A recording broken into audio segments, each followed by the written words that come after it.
नमस्कार, आदाब, सत श्री अकाल। Myself Ahmed sir. हम लोग एनआईएस के बारे में बात करते रहते हैं। हेल्पलाइन नंबर वही 9871070307 education@अहमद सर। हम लोग बात पहले एक रिक्वेस्ट है कि जिन लोगों ने सब्सक्राइब नहीं किया प्लीज़ चैनल को सब्सक्राइब करो और कम से कम जब भी एग्जामिनेशन सेंटर में जाओ, प्रैक्टिकल के लिए जाओ, थियोरी के लिए जाओ, तो प्लीज़ उनको इस वीडियो के बारे में बताओ और उनको इसके बारे में बताओ कि कैसे क्या कोई भी इन्फॉर्मेशन आपको चाहिए तो आप इस चैनल पर जाओ और ऐसे करो। तो थोड़ी सी मेरे लिए भी काम करो आप, ताकि ज़्यादा से ज़्यादा लोगों तक हम लोग की रीच हो सके और ज़्यादा से ज़्यादा लोगों की हम लोग मदद कर सकें। तो सब लोग कम से कम 10 से 20 लोगों को रोज़ शेयर किया करो और जितने भी फ्रेंड मिलते हैं या एनआईएस से रिलेटेड फ्रेंड्स हैं उनको ज़रूर बात करो, या एजुकेशन से रिलेटेड जो स्टूडेंट्स हैं उनको बात करो। नॉर्मली जब आप ऐसे भी शेयर करते हो तो बहुत सारे पेरेंट्स को इसका नंबर मिल जाता है, उनको फ़ायदा मिलता है उससे। चलिए, आज हम लोग बात क्या कर रहे हैं। आज हमको बात ये करनी है कि आप अगर चाहते हो कि अपने प्रैक्टिकल के मार्क्स कितने मार्क्स मिले, वो पीसीपी के मार्क्स कितने मिले, वो फॉर्मेटिव असेसमेंट के मार्क्स कितने मिले, वो जो प्रैक्टिकल रिटन में देके आए उसके मार्क्स कितने, इन सबको आप चेक कर सकते हो।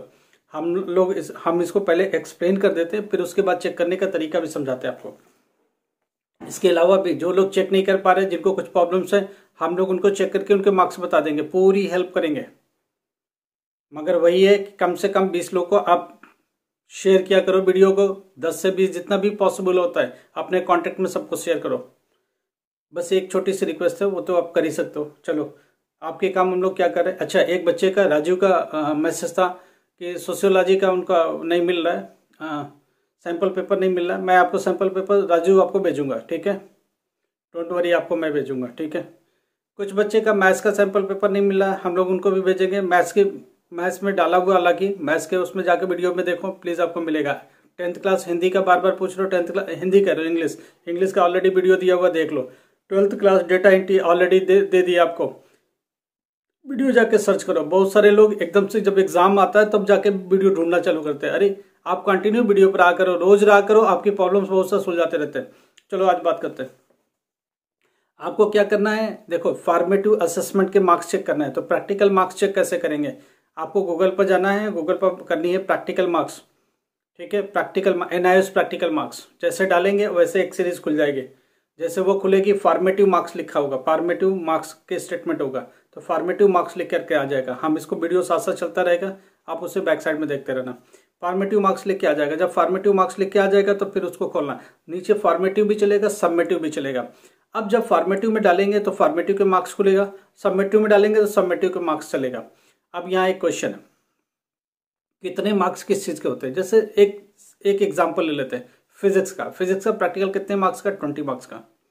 अब इस 20 में से क्या है, जो सबमेटिव है, जो लिखने का काम आपने एग्जामिनेशन सेंटर में किया है, उसमें सारा का सारा 10 मार्क्स का, राइट। तो सबमेटिव में 10 मार्क्स होगा, तो 10 मार्क्स में से आपके सेंटर ने कितना दिया वो लिख के आएगा, कितने मार्क्स मिले, राइट। अब फॉर्मेटिव का क्या करनी है, फॉर्मेटिव में दो चीज़ होती है, एक पीसीपी के मार्क्स होता है और एक इंटरनल मार्क्स होते हैं। उस फिजिक्स में जो 20 मार्क्स का था प्रैक्टिकल, उसमें से 10 मार्क्स तो आपके सबमेटिव में चला गया, जो कि रिटन एग्जाम थे, जिसमें वाइवा भी इंक्लूड था, फाइल भी इंक्लूड था और रिटन एग्जाम भी इंक्लूड था। अब बचा क्या, 10 मार्क्स। उस 10 मार्क्स में से क्या होने वाला, 5 नंबर पीसीपी के और 5 मार्क्स इंटरनल है जो कि एआई देता है, राइट। ये 10 मार्क्स फॉर्मेटिव में शो होगा।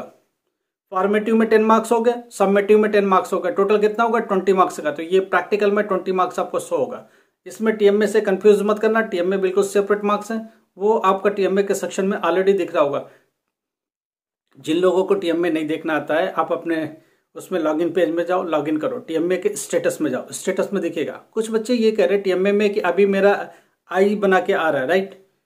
तो अभी इवेलुएट हो रहा है, उसमें चिंता करने की बात नहीं है। जब वो फाइनल हो जाएगा अपने आप इसको लगा देगा, ऑलमोस्ट लगा चुका है, अगर किसी का रह गया तो वो भी लग जाएगा, वो कोई चिंता नहीं। आप ये देखो, सबमिटेड लिखा होना चाहिए कि आपने सबमिट कर दिया है, तभी आपको मिलेगा, अदरवाइज नहीं मिलेगा, ठीक है। चलो, प्रैक्टिकल के मार्क्स क्लियर हो गए ना। प्रैक्टिकल के 20 मार्क्स में से 10 मार्क्स किसके हैं, सबमेटिव के, जो आपने जाके सेंटर में एग्जाम दिए। इसमें एक लड़की का एक कॉल है, कॉल क्या मैसेज है उसका, वो मेरे ख्याल से 12th क्लास से स्टूडेंट है। उसने ये कहा कि मेरे प्रैक्टिकल में, कौन से प्रैक्टिकल, डेटा एंट्री के प्रैक्टिकल, उसका कहना 60 मार्क्स का है।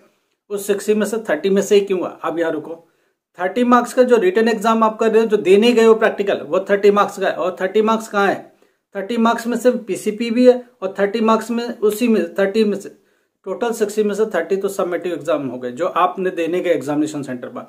30 जो बचा है वो एआई और पीसीपी दोनों मिला करके देंगे। इंटरनल एआई देगा और पीसीपी के मार्क्स मिलेगा। पीसीपी का अगर हॉल टिकट आया था तो हॉल टिकट वाला जो भी सेंटर होगा वो प्रोवाइड करेगा, और जो बचा हुआ इंटरनल वो एआई दे देगा। जनरली एआई दे देते सबको, मैक्सिमम को दे देते, कुछ को नहीं भी दे सकते, उनकी मर्जी है भाई। तो जितना अटेंडेंस रहता है वो देखता है बच्चा आ रहा है, जा रहा है, सेंटर पर आया, एक दो बार भी बातचीत किया तो दे देते हैं, वो एआई वाले दे देते हैं। कुछ होते रूट टाइप के नहीं देते, तो हम लोग उसके बारे में कुछ नहीं कर सकते, आप भी कोई कंप्लेन नहीं कर सकते।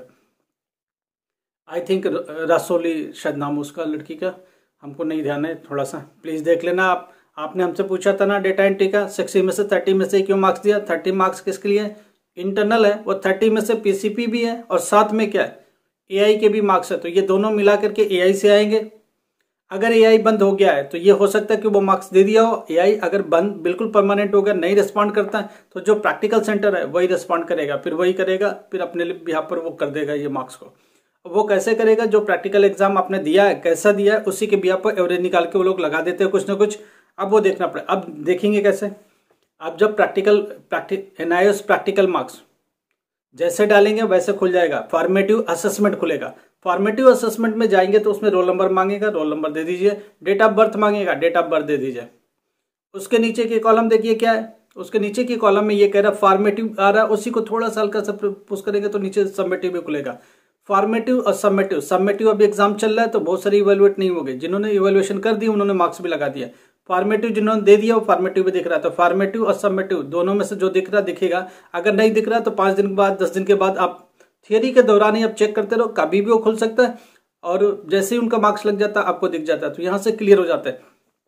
यहाँ एक अच्छी चीज़ है, अगर गलती से एब्सेंट लगाया तो आप इमीडिएटली उस प्रैक्टिकल सेंटर को और एआई सेंटर को या फिर बोर्ड को सीधे उनको टैग कर सकते हो कि भाई ऐसा कैसे हो गया, तो आप यहाँ से बच सकते हो कि अगर आपने एग्जाम दिया है गलती से एब्सेंट लग गया है तो आप यहाँ टैग कर सकते हो उनको इजीली, क्योंकि आपको इजीली मौका मिल जाता है देखने का और समझने का। और स्कूल इससे बच नहीं सकता आप, क्योंकि अलग से सेपरेट जब चल रहा है तो सेपरेट उसको बताना पड़ रहा है, और उसके रिजल्ट से पहले आपके पास इंफॉर्मेशन है। कुछ गलती हो गई तो आप जाकर के बात कर सकते हो, या आपसे किसी ने प्रॉमिस किया मैं इतने मार्क्स लगाऊंगा या लग जाएगा, नहीं लगाए तो भी आप अपने हिसाब से बातचीत कर लो, जो भी आपकी बातचीत हो रखी है स्कूल के साथ, प्रैक्टिकल के साथ, एआई के साथ। अच्छा, कल एक बच्चों का फ़ोन आ रहा है कि थ्योरी एग्जाम में कुछ बातचीत चल रही है, गए बच्चों से बातचीत हो रही है। आप समझ रहे हो किस बारे में बातचीत कर रही है, आप क्या बात कर रहे हो, कैसे कर रहे हो, क्या आपका हिसाब लिंक है, वो आप देख लो। ठीक है, अच्छी बात है, आपको सपोर्ट मिलता है, कैसे भी मिलता है, हेल्प मिल रही है।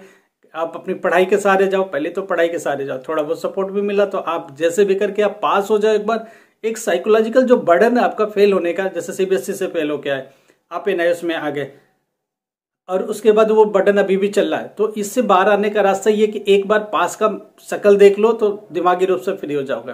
हाँ, एक स्टूडेंट का और भी कॉल था, अक्टूबर में बुक आएगा, नवंबर में आएगा। भाई बुक्स मेरी जिम्मेदारी नहीं है भाई, ध्यान समझ लो, सरकार की जिम्मेदारी है, सरकार भेजती है बुक्स 50-60% तक बुक्स पहुंचती नहीं बच्चों तक, ध्यान से सुन लो। तो बुक्स के इंतजार में अपना उम्र नहीं निकाल देना, 50 साल के नहीं हो जाना, बुक्स के इंतजार में मत बैठो। आप बाहर बुक मिलता है, नीरज का, टॉप का, दुनिया भर की कंपनी का मिलता है, जिसका भी मिलता है, पब्लिशर का। एनआईओएस का बुक लेना, एनआईओएस की बुक लेना, क्वेश्चन बैंक खरीद लो, जल्दी से उसकी पढ़ाई चालू करो, वेट मत करो। दूसरी बात, अगर नहीं खरीद सकते हो तो आप अपने लॉगिन पेज पर जाओ, वहां आपको मिलेगा स्टडी मटेरियल, तो यही बुक्स पीडीएफ फॉर्म में अवेलेबल है, आप उसके प्रिंट आउट ले लो, डाउनलोड कर लो, अपने मोबाइल पर पढ़ते रहो, जैसे भी करते रहो। हाँ, मैंने पिछली क्लास में एक बात बोली थी, एक और बच्चे का, एक तो बुक्स का हो गया ना, कभी नहीं पूछना कब बुक्स आएगा, बार बार ये रोज मत पूछो अक्टूबर में आएगा, कौन से महीने में, कौन से दिन में आएगा, ये हमको बिल्कुल नहीं पता, किसी को भी नहीं पता, तो प्लीज इनसे बच के रहो। ये इस तरह क्वेश्चन रोज रोज मत पूछा करो। बायो में क्या, केमिस्ट्री में क्या, अरे जब सबकी आ रही है सीरीज तो हर सब्जेक्ट की आएगी। और एक और क्वेश्चन था, क्या ये जो अक्टूबर के एग्जाम में इंपॉर्टेंट बताया जा रहा है, क्या वो नवंबर के लिए इंपॉर्टेंट है, वो अप्रैल के लिए इंपॉर्टेंट है? पहली बात, हम कौन सा इंपॉर्टेंट बताते हैं, हम वो क्वेश्चन बताते हैं जो आना ही आना होता है। कोई भी एग्जाम चले, कुछ रूटीन क्वेश्चंस होते हैं जिनको बोर्ड बनाता ही बनाता है या हम लोग बनाते ही बनाते हैं, तो ये इंपॉर्टेंट क्वेश्चन उनके लिए भी काम आता है। समझ में आ रही, जितना इंपॉर्टेंट आपको अक्टूबर में बताया जा रहा है वही इंपॉर्टेंट आएगा। ये वो क्वेश्चन है जो रूटीन क्वेश्चन है, जो मिलेंगे। हमारा इंपॉर्टेंट नहीं है कि गेस्ट लगाया चल गया तो चला गया, नहीं तो नहीं चला गया, ये ऐसा नहीं होता हम लोग का। हम लोग ये समझते हैं कि ये वो क्वेश्चन है जिनको हमको देना ही होता है, उसके लैंग्वेज बदल के या उसको घुमा फिरा के देना होता है, तो वही चीज़ आपको दे दिया जाता है। जैसे मान लो एक क्वेश्चन है PN junction as a rectifier use करो, तो बोलेंगे rectifier as a PN junction को यूज करो, तो वर्ड बदला जा सकता है, क्वेश्चन की जो फॉर्मेट क्वेश्चन जो है वो वही रहेंगे। इंग्लिश के 10th क्लास इंग्लिश हमने ऑलरेडी दिया हुआ है, प्लीज़ उसको जाके देख लो। 12th क्लास डेटा एंट्री भी दिया हुआ, आप उसको देख लो। फिजिक्स का भी इंपॉर्टेंट दिया हुआ, देखो उसको जाकर के क्वेश्चन के फॉर्म में हम लोग नहीं लिख सकते, क्योंकि आप समझ रहे हो ऑफिशियली हम लोग कुछ काम नहीं कर सकते, कुछ बात समझो बात को। हाँ, मगर हिंट इतना दे दिया कि आपका काम हो जाएगा, पूरा काम हो जाएगा। 10th क्लास की साइंस दिया हुआ, उसमें आपको बता दिया 3 सिस्टम करना, वो सारा कर लेना। हाँ, एक और क्वेश्चन था किसी का, सब्जेक्ट बदलने को लेकर के। पहली बात, सब्जेक्ट बदलना इतना आसान नहीं है, सब्जेक्ट बदलता नहीं है। सब्जेक्ट ऐड किए जा सकते हैं, ऐड करने का भी एक अप्रोप्रिएट टाइम होता है। जैसे अप्रैल के लिए है तो अप्रैल के लिए कुछ सोचा जा सकता है, इजी नहीं है। बोर्ड एक्सेप्ट करता नहीं करता है उसको भी देखना पड़ेगा। कुछ बच्चों के एग्जाम 1-2 सब्जेक्ट में रोक लिए बच्चों ने, मैं आपको बता देता हूँ। कुछ बच्चों के क्वेश्चन पूछे जा रहे थे कि मेरे को 5 सब्जेक्ट देना था, बोर्ड ने 4 सब्जेक्ट के ही एडमिट कार्ड दिए, 1-2 सब्जेक्ट के नीचे लिखा हुआ रेस्ट्रिक्टेड। अभी क्यों लिखा हुआ? या तो आपको 10th और 12th के बीच में 2 साल का गैप नहीं है, एक तो ये रास्ता। दूसरी प्रॉब्लम क्या है कि आपकी एज कम थी, एज कम के हिसाब से आप उस क्राइटेरिया में 10th में नहीं आ रहे हो। अभी 14.5 आना है एग्जामिनेशन तक, तब तक नहीं आ रहे हो, या 14 के आसपास नहीं आ रहे हो, 14 प्लस नहीं हो रहे हो, तो बोर्ड रोकेगा। बोर्ड बोलेगा पेपर तो दो, सारे पेपर मत दो, तब तक एज आ जाएगा, तब तक क्लियर कर लेना। या 10th के बाद 12th में 2 साल पूरे कर लो, तब जाके पूरे दो, तब तक कुछ ना कुछ पेपर दे दो, जैसे 5 में से 4 दे दो, 3 दे दो, ऐसा करके बोर्ड करता है। तो ये आपके क्वेश्चन के आंसर्स है। अभी इसके बाद डेटा एंट्री का आएगा 10th क्लास, और 12th क्लास पेंटिंग का भी आएगा, आज से कल तक आ जाएगा। ठीक है, जो एग्जामिनेशन पहले सबसे पहले वही आएंगे, उसके बाद सबका आएगा। ठीक है, पहले जैसे जैसे एग्जामिनेशन जिनके पहले आते जा रहे हैं उनके। प्लीज एक और चीज, आपके हाथ में एडमिट कार्ड है, हॉल टिकट जिसको बोलते हो थियरी वाला, जाके सेंटर देख के आओ। उसके पीछे कई रीजंस है, सेंटर देख के आओ, कहाँ है सेंटर, कौन सा है स्कूल, क्या माहौल है। और दूसरी बात, 3 तारीख से पेपर वहां चालू हो जाएगा, 3rd 4th से। आपका पेपर नहीं भी है तो जाओ, जिस दिन पेपर है उस दिन मत जाओ, उसके 1-2 दिन पहले भी जाओ। जिस दिन पेपर हो सेंटर पर दूसरे सब बच्चों का जरूर जाओ। माहौल क्या है, क्या कहानी चल रही है, आपको क्या सपोर्ट मिल सकता है, क्या हेल्प मिल सकता है, गो एंड सी दैट। कैसे भी मैं तो चाह रहा हूँ पास हो जाओ, कुछ भी करके पास हो जाओ। हम हमेशा कहते हैं ठीक से पढ़ो, पढ़ के जाओ, उससे अच्छा कोई ऑप्शन नहीं है। फिर भी अगर थोड़ा सपोर्ट मिलता है, कोई हेल्प कर सकता है थोड़े बहुत, तो कर, जो करना चॉइस इज योर्स। मैं उसमें नहीं कर सकता, मैं आपको सजेस्ट नहीं कर सकता।